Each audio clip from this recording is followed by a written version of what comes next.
Di pa nga natin tapos ang kinakain natin. Natapos ang pagkain. Oo. Mabait sila na binigyan nila yung pagkain. Tapos sususubo na tayo, tinatawag tayo, style na tayo. Mabait nila, di ba? Pag ano pa pala eh. Masarap na yung tikman mo kasi ko, ay style na ako, hindi na. Nakakahiya. Pero pa ba eh? Ito pa mo, hindi ko nagsasawa sa ginagawa ko. Sa kaya pinafocus mo, kuya, ha? Huwag mo masyadong i-zoom sa mukha mo, makikita mo yung mga readers ng mukha ko. Okay. Itong bata ko, pinipigil niya tayo. Tatanong ko sa sarili ko. Ganyan na ba ang mga lalaki na yun? Ganito na ba yung itsura ng kapataang lalaki? Balang araw ako naging mga militar. Ito naging uniforme ng militar. Susunod.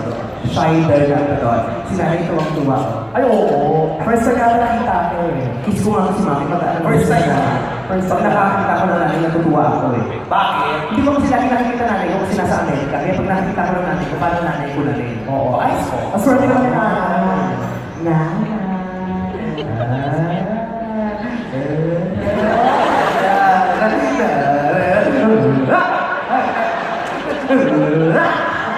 Anong pangalan ni nanay? Corazon! Ako ba yung kausap niyo kanina? Tingnan mo, napakaswerte niyo yung araw to. Halos lahat ng mata sa inyo natutuon. Napansin nila kayo, ako napansin kita. Tingnan, parang ang anghel na bumaba dito. Para makakuha ng attention natin. Kiss kita. Pakis mo na. Oh, mabango. Mabango. Ano, amoy? Ano? Ano? Kasi kami bilang buhay, parang pero pinabalik. May mission pa siya. Kailangan daw maging magkaibigan muna kami ni nanay.